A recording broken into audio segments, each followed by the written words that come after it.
हूँ अभी एक जगह पे गीजर बनाने वाले फैक्ट्री के अंदर। इंफॉर्मेशन आप लोगों के साथ शेयर करूंगा।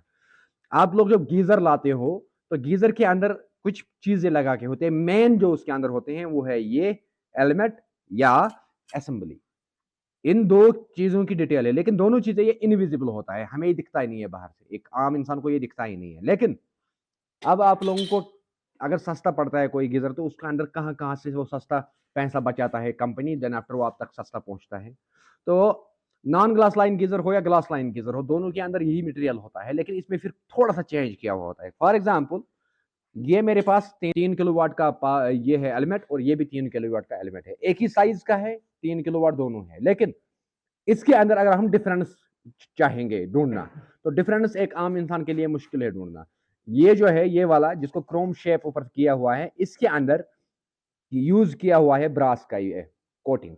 जो कवर है एलिमेंट का, ये जो कवर है ये ब्रास का है, लेकिन ब्रास के ऊपर फिर क्रोम शेप किया हुआ है। याद रखो, यानी कि ये मिड स्टैंडर्ड में हम बेच सकते हैं, मिड स्टैंडर्ड में, टॉप में भी नहीं, जीरो में भी नहीं। जीरो में क्या होगा आप लोगों के साथ, चीट कहां पे होता है आप लोगों के साथ, ये कोटिंग होता है टेन का, टेन की कोटिंग के ऊपर फिर शाइन होती है क्रोम की, शाइन होती है क्रोम की। तो आप लोगों को लगता है कि शायद ये कुछ भी है, तो ये है पहली चीट इसके अंदर से। अगर हम इसी को आप फिर प्रॉपर बनाएंगे, सेफ्टी के साथ बनाएंगे, तो क्या करना होता है, ये कॉपर है, कॉपर है, कॉपर की जगह, कॉपर के जगह पे क्या इस्तेमाल करना पड़ता है, एसएस, स्टेनलेस स्टील। कॉपर के जगह पे स्टेनलेस स्टील का इस्तेमाल करना होगा 304 या 316। अगर ओरिजिनल हमें सेफ्टी बनाना होगा, 100% सेफ्टी एलिमेंट बनाना होगा। उसके बाद इसको बिलो कोटिंग करनी पड़ती है, बिलो कोटिंग, बिलो का कोटिंग। तो बिलो कोटेड आप लोगों को बहुत सारे कंपनियां दिखाएंगे गीजर के बाहर से, लेकिन अंदर से कोई नहीं जानता है कि क्या है या नहीं है। तो अगर हम इसको भी बिलो कोटिंग करेंगे तो ये भी फिर ओरिजिनल है, लेकिन अंदर का हाल वही जानता है जो बनाता है, आप लोगों तक ये इंफॉर्मेशन नहीं होती है। अगर इसको टीन की हमने कोटिंग की, टीन की कोटिंग के बाद हमने क्रोम कोटिंग की, क्रोम के बाद हमने ब्लू कोटिंग की, तो आप लोगों को ये दिखेगा कि लो ब्लू कोटेड एलिमेंट है। इसके अलावा सेम सिचुएशन इसके अंदर भी है। अब अगर नॉर्मली हम देखेंगे, 3 पैटर्न में आप लोगों को बताऊंगा। ये ब्रास का है, क्रोम शेप किया हुआ है। दूसरा आता है टीन का, जिसको क्रोम शेप किया होता है। तीसरा आता है अब कॉपर का, कॉपर का। तो इसके अंदर एसएस नहीं आता है नॉर्मली, एसएस जो 100% प्योर होगा वो नहीं आएगा। फिर ये एक एलिमेंट बहुत महंगा पहुंचेगा आप तक, फिर आप लोग एफर्ट नहीं कर पाओगे वो चीज, मार्केट को देख के काम करनी होती है। उसके अलावा फिर रही बात असेंबली की, असेंबली अभी यूजुअली जो असेंबली हमारे घर तक आती है वो असेंबली आती है दो मटेरियल का, एक ब्रास का, दूसरा ये टीन का। ये एसएस एसएस ही होता है, मतलब लो गेज होता है, लो गेज एसएस का, यानी कि टोटल मिला के मैं कहूं टीन का। तो इसमें अगर हम इसमें भी वन टाइम बनाएंगे, वन टाइम, जहां पे टीडीएस कितना भी जोर का क्यों ना होगा हम इसको लगा सकते हैं, लेकिन वहां पे भी फिर होना चाहिए हमें ये एसएस का, एसएस का अगर ये होता ना क्रोम शेप करके, तो इसको भी हम फिर आराम से सेफ्टी के साथ मानते हैं। अब लोग कि इसमें सेफ्टी और क्या काम है, देखो हमारा गीजर कुछ टाइम के बाद पानी कम देता है, तो ये जो है इसकी असेंबली, ये प्लग होता है अंदर से, इसको जमता है वो आयरन जब होता है तो अंदर से इसकी सारा रस्ट वगैरह चढ़ता है, तो देन आफ्टर ये जम जाता है। जमने के बाद ये खराब भी होता है, कट भी जाता है। तो मेन चीज इसमें सेफ्टी क्या चीज है, इसके अंदर सेफ्टी ये है, ये दो जो है इसके अंदर थर्मोकट और थर्मोस्टेट होता है।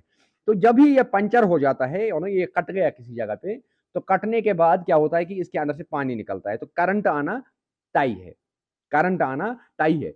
इसलिए इन चीजों का हमें देखना होता है, इन चीजों का हमें देखना होता है। तो जब ये सारी चीजें अगर हम प्रॉपरली 100% प्योर गारंटी के साथ अगर हम कंपनी मार्केट में गीजर छोड़ेगा ना, 50,000 तक गीजर जाएगा, 50,000 तक।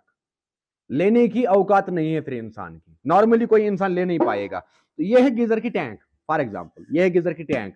इस गीजर की टैंक को अगर चाहेंगे बनाना तो इसको 316 की बना सकते हैं, 316 की। इस गीजर की टैंक को टीएन का भी बना सकते हैं, 0.6 का भी, 0.8 का भी, और 202 का भी, हाँ 304 का भी। लेकिन जितना हम हैवी बनाएंगे ना उतना इसका कॉस्ट बन जाएगा। उतने फिर जब जब मार्केट में निकलते हैं ना लेने के लिए या बेचने के लिए निकलता है, दुकानदार किस बेस पे लेता है, दुकानदार चाहता है कि मुझे सस्ता कहां से पड़ेगा, सस्ता कहां से पड़ेगा। इसके अलावा इसके अंदर वॉशले हैं, मैं दिखाऊंगा एक एक चीज आप लोगों को, थोड़ा सा गीजर के ही रिलेटेड इंफॉर्मेशन है। इसके अंदर वॉशले हैं, ये जो प्लास्टिक है, ये प्लास्टिक देखो, ये ओरिजिनल प्लास्टिक है, ये वॉशर, दूसरा प्लास वॉशल आप लोगों तक पहुंचेगी, वो होगी रबर की रिसाइकलिंग। उसको जब भी हम तोड़ेंगे ऐसे मुड़ाएंगे, वो टूट जाएगा, वो टूट जाएगा। ये छोटे छोटे बातों का ध्यान होता है। कंपनी कहां से पैसा बनाती है? अगर आपको सस्ता पड़ता है ना कोई चीज, उसमें सारी चीजें में डुप्लीकेसी होती है, देन आफ्टर वो सस्ता हो जाता है। उसके बाद इसके बाद इस टैंक, ये जो टैंक होता है, ये एक हिस्सा है मेरे पास, एक फिर ये दोनों हिस्सा बना के हाइड्रोलिक प्रेस पे बनाए जाते हैं एक दूसरे के ऊपर। ये फिर टेस्ट वगैरह बाकी चीजें होते हैं। इस सारी चीज में एक एक चीज, एक एक रुपया बचा बचा के फिर आप तक वो सस्ता पहुंचता है। क्यों? कंपनी को बचाना है, फैक्ट्री वाले को कंपनी भी बचाना है, ब्रांड नेम जो होता है वो भी बचाना है, उसको आगे दुकानदार को बचाना है। उसके बाद कस्टमर तक बात पहुंचती है, उसके बाद कस्टमर तक कोई प्रोडक्ट पहुंचता है। इंसुलेशन की अगर मैं बात करूं, इसके अंदर इंसुलेशन अगर हम इसको हैवी बनाएंगे वन टाइम, तो वन टाइम टैंक के अंदर हमें क्या करना है कि 316 का मटेरियल इस्तेमाल, इस शीट इसके अंदर इस्तेमाल करना होगा।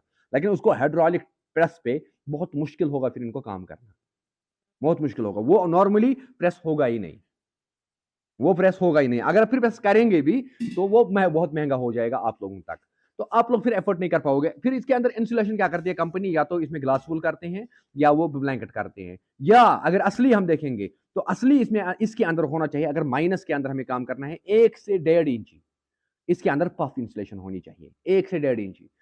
लेकिन वही गीजर फिर 50,000 तक आप लोगों तक पहुंचेगा, 50 लीटर का। कौन लेगा? मार्केट में कंपटीशन है, जब कंपटीशन की बारी आती है तो चीट होना तय होता है। तो इसलिए आप लोगों को खुद डिसाइड करना है। अगर आप लोग चाहते हो ना कि मार्केट के अंदर ट्रांसपेरेंसी रहना, मार्केट के अंदर या अपने घर के अंदर सेफ्टी वाला कोई प्रोडक्ट लगाना, तो उसके लिए आप लोगों को अपना जेब बचाना नहीं है। उसके लिए आप लोगों को कंपटीशन में नहीं उतरना है। कंपटीशन मीन्स आपको एक दुकानदार देता है गीजर 5,000 का, दूसरा गीजर दुकानदार देता है 15,000 का, 20,000 का। दोनों के बीच में डिफरेंस होता है, डिफरेंस होता है, लेकिन वो डिफरेंस आप लोगों को समझ नहीं आएगा। वो डिफरेंस एक एक्सपर्ट पहचान सकता है कि डिफरेंस है क्या। मैं अभी जहां पे भी हूं, मैं नहीं बता सकता हूं कि मैं हूं कहां पे, लेकिन ये सारी चीजें क्या आप लोगों को पता है? क्या ये सारे इंफॉर्मेशन आप लोगों तक पहुंचती है? कभी नहीं पहुंचती है, नहीं पहुंचती है। तो यही चीज सेम इन चीजों के अंदर जो ध्यान देना है ना, तो यही सारी चीजें समझने के लिए इंसान को दिमाग खराब हो जाता है। देन आफ्टर एक इन्फ्लुएंसर हम अपने आप को कह सकते हैं, वो इंसान जो इतना डीप नॉलेज रखेगा किसी एक मामले में, देन आफ्टर वो इन्फ्लुएंसर कह सकता है। उसके बाद होता क्या है मार्केट के अंदर, में मार्केट की बात नहीं करूंगा, कौन कैसे करता है ये डिपेंड करता है सारा लोगों पे।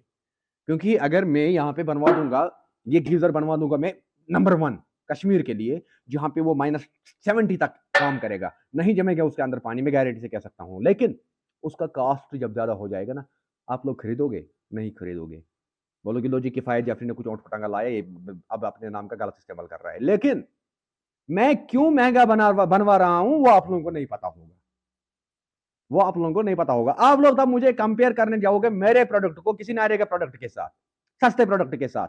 तो उस सूरत में क्या होता है कि मेरा जो काम होता है, जो जरूरी नहीं है किफायत जाफरी का, किसी भी एक इंसान का, तो उसका बिजनेस लॉस होता है। वो बेचारा फिर मजबूर होता है फिर मार्केट के उसी पटरी के लेवल के काम करने का, उसी पटरी के लेवल का मटेरियल बनाने का। मैंने पहले ही कहा कि मैं नहीं बता सकता हूं मैं किस स्टेट पे हूं, किस जगह पे हूं, किस फैक्ट्री में हूं, लेकिन गीजर वाली फैक्ट्री है, बाकी मैं कुछ नहीं बता सकता हूं। बाकी मिलते हैं नेक्स्ट वीडियो में, तब तक दीजिएगा इजाजत। अल्लाह हाफिज।